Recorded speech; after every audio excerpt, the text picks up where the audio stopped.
The Nigeria Labour Congress and the Trade Union Congress have resolved to ground their activities nationwide from October the 3rd, 2023. You know how we do it, so over the next half hour, we will be looking beyond the business headlines by bringing you in-depth perspectives on what's happening in the business world. First, we'll take a look at fuel subsidy and, of course, petroleum. And you know, a lot has been happening in that sector recently. Then there is Naira redesign and devaluation. A lot also has been happening in that sector. Well, these and more comes to you right after the break. Stay with us.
Well, hello and welcome to Business This Week today. My name is Chinwe Nwokocha. We begin today's news with the federal government may spend about 1.68 trillion naira as subsidy on premium motor spirits, popularly called petrol, from September to December this year.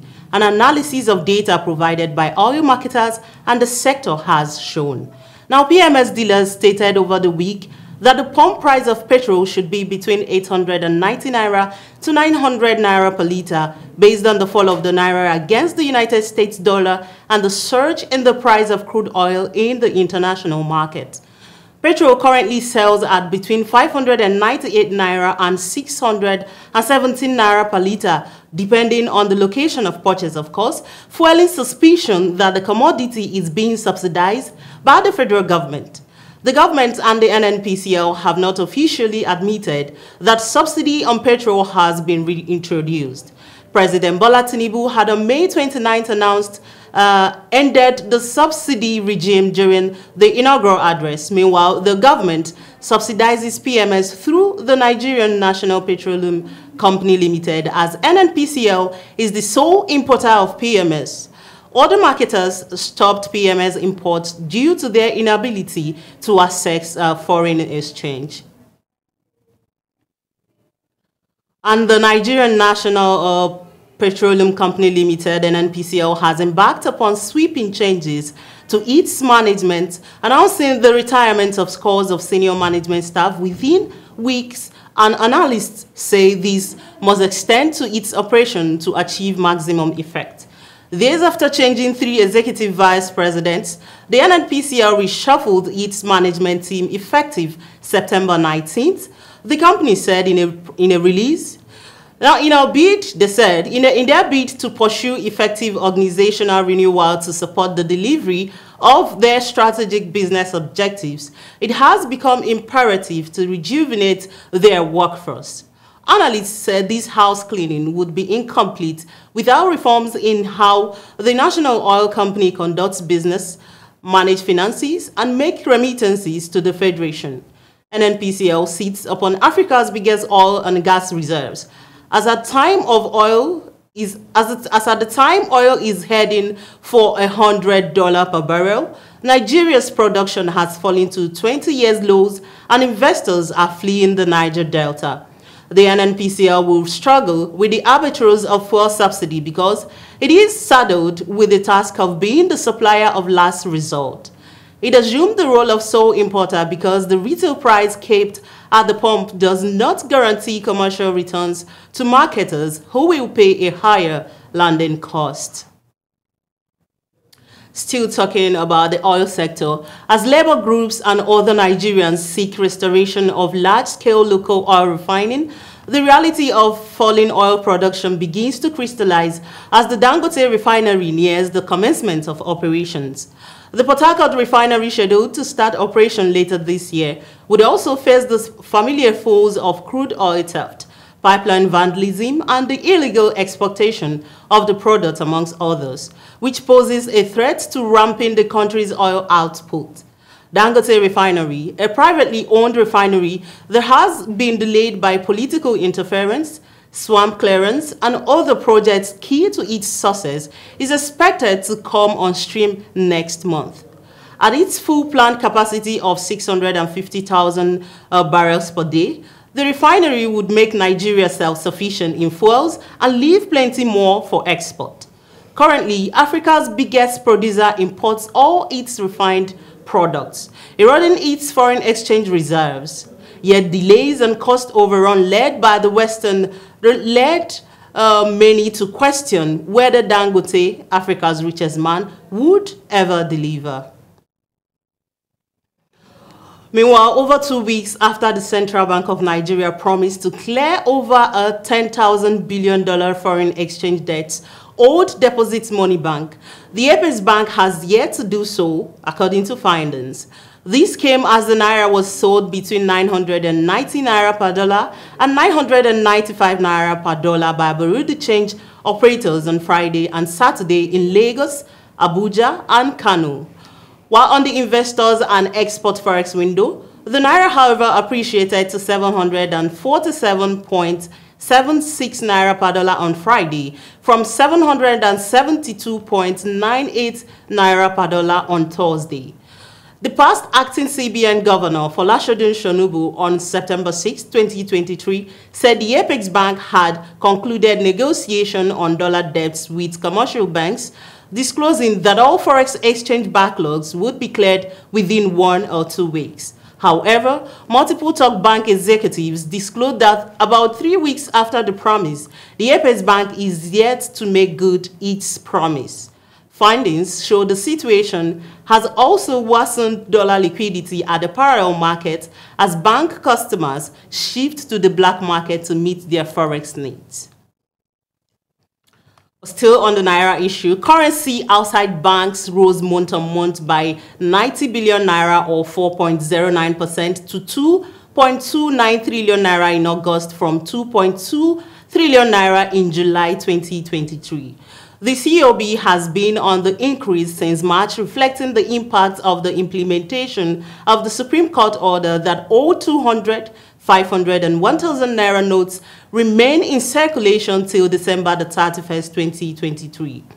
The CBN's money and credit data for August also showed that currency in circulation stood at 2.66 trillion naira, representing a 2.7% rise from 2.59 trillion naira in July 2023. Now recall that the implementation of naira redesign and withdrawal of old banknotes by CBN sucked in about 1.81 trillion naira from COB, while crashing currency in circulation to 1.4 trillion naira in January 2023. Meanwhile, banks' credits to the government rose month on month by 0.62% from 32.5 trillion naira in August to 32.3 trillion naira in July. Moving on, the recently released report by the Nigerian Extractive Industries Transparency Initiative highlights critical gaps depriving the Federation of significant value from its oil resources, including withheld remittances, taxes, and poor governance practices. NATI notes that the total unremitted revenues to the Federation by some relevant government agencies and companies in the oil and gas sector in the year 2024 rose to over $9.85 billion. This is significant considering the total revenues were 23 billion naira for the year The report also detailed outstanding financial liabilities due to the Federation amounting to 13.591 million revenues payable to the Federal Inland Revenue Services as of July 31st, 2023, while the Nigerian Upstream Petroleum Regulatory Commission had outstanding tax collectible revenues of $8.251 billion as at December the 31st, 2022.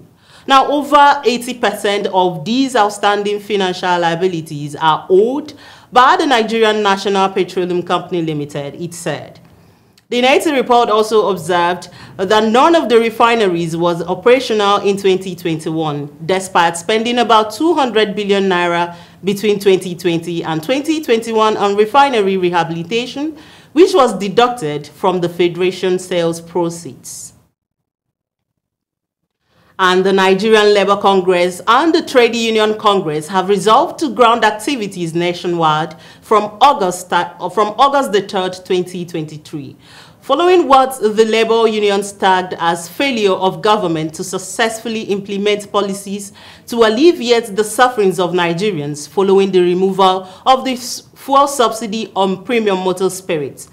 The NLCL National President Joe Ajaero, during a virtual National Executive Council meeting, which was held virtually, told members of NEC that a meeting was held with the officials of the TUC to deliberate on ways forward.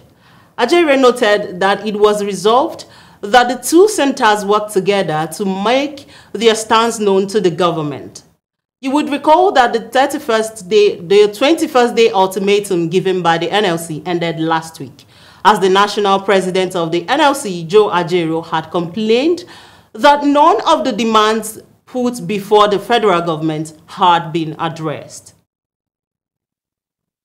You are still watching Business This Week on Viewer Television. It's time for a short break, and when we return, the program continues. Stay with us.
Good morning, gentlemen.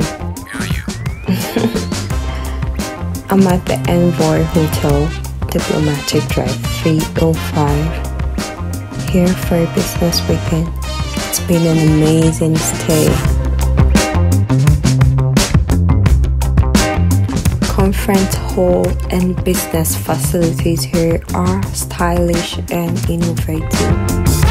The Envoy Hotel is luxury, esoteric, opulence, for ultimate comfort.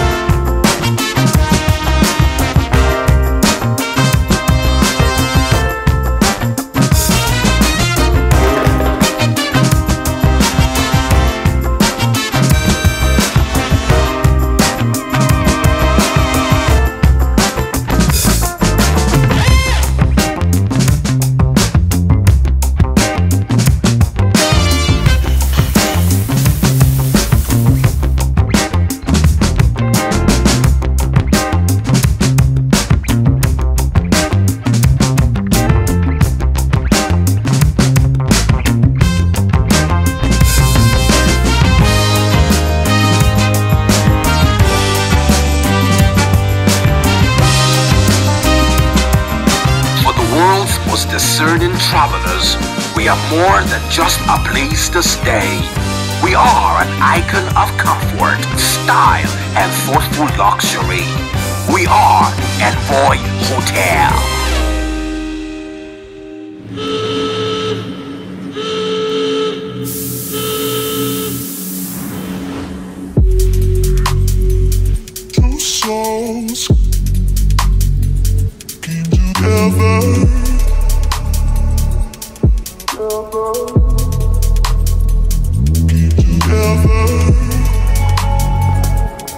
souls came together.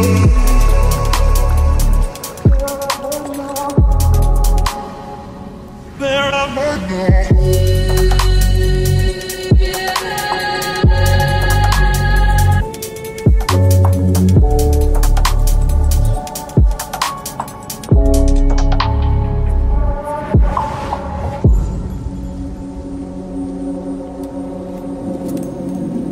Tat Fragrance, the new luxury fragrance for men and women.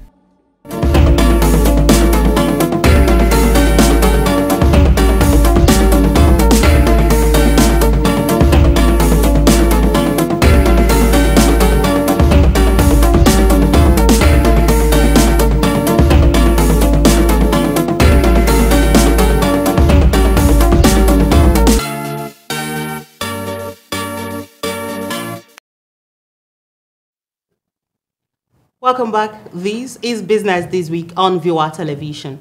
Now let's take a look at currency shortage. Several Nigerian businesses that rely on imports have been cut off by their foreign suppliers who are rejecting letters of credit and refusing to deliver goods without payment as foreign currency shortages worsen in Africa's biggest economy.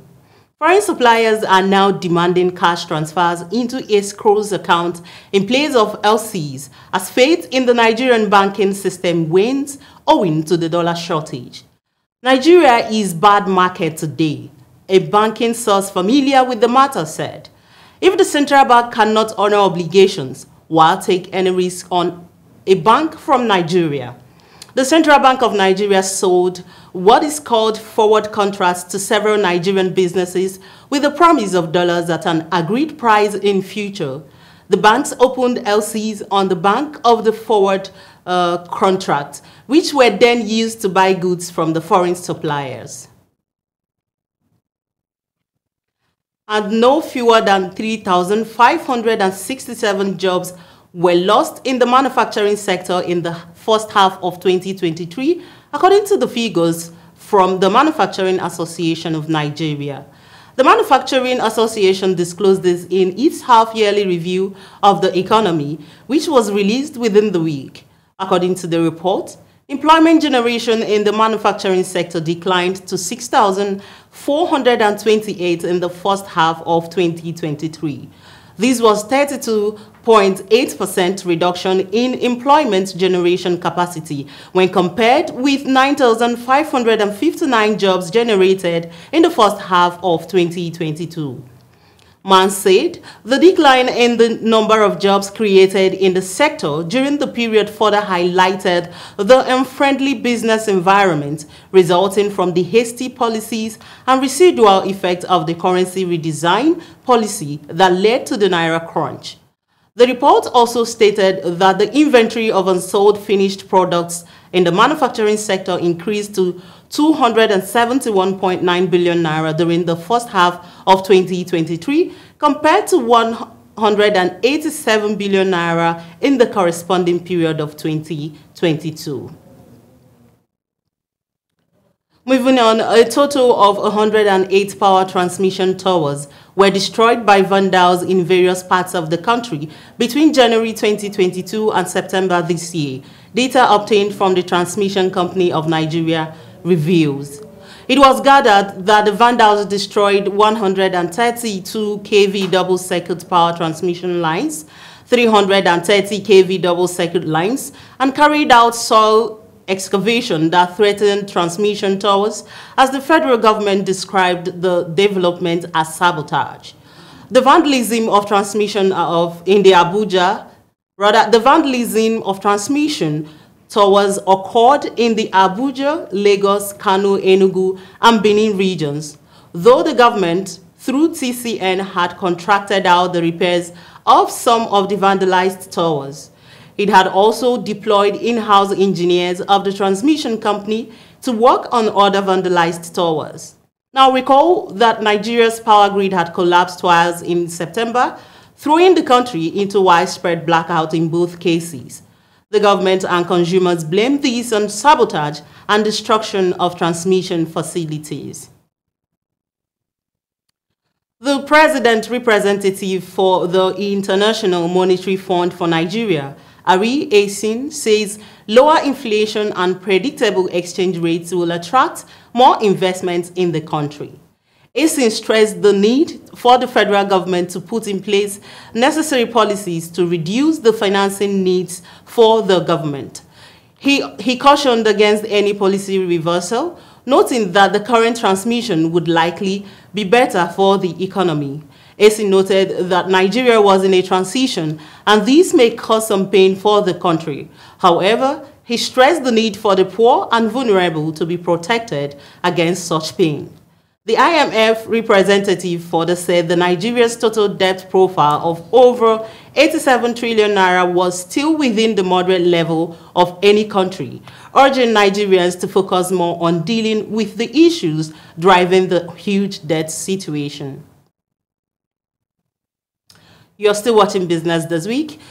Moving on, the Nigerian National Petroleum Company and the Nigerian Content Development and Monitoring Board over the week signed a memorandum of understanding with international oil companies to reduce contracting cycles in the sector to an optimal level of not more than 180 working days. All parties signed the MOU at the headquarters of the National Oil Firm in Abuja, according to a statement issued by the management of the company. An optimized contracting cycle was expected to improve the ease of doing business, reduce costs, and drive efficiency, which would eventually translate to the production growth, increased revenues, and ultimately improved profitability. The MOU is also expected to contribute significantly to the double-digit economic growth rate agenda for the federal government and generate a value for all stakeholders, including investors, companies, host communities, and the country at large. Meanwhile, Nigerian Vice President Kashim Shettima has tasked local and foreign investors to make Nigeria their investment hub as he declares President Bola Tinubu's determination to provide the enabling environment for businesses to thrive in the country. The Vice President gave the charge when he hosted the management of First Surat Group, as well as top management of MTN Nigeria at the presidential villa in Abuja. Shettima, in a statement by his spokesman, Stanley Nkwocha, said Tinubu administration was willing to partner with various stakeholders in the quest to help boost the nation's productivity base and generate rapid employment. While commending the professionalism and devotion of Surat Group, which runs Nizamiye Hospital, Nizamiye Foundation, as well as its educational institutions. He said by extension, the group with its 2,500 staff caters for 100,000 extended families and dependents. The Vice President said gone are the days of double taxation and unnecessary bottlenecks, adding that President Tinubu's policy on the ease of doing business would be carried to the latter. Well, that's so much we can take on Business This Week today. From all of us here at Viwa Television, my name is Chinwe Nwokocha. Till I see you again. Bye for now.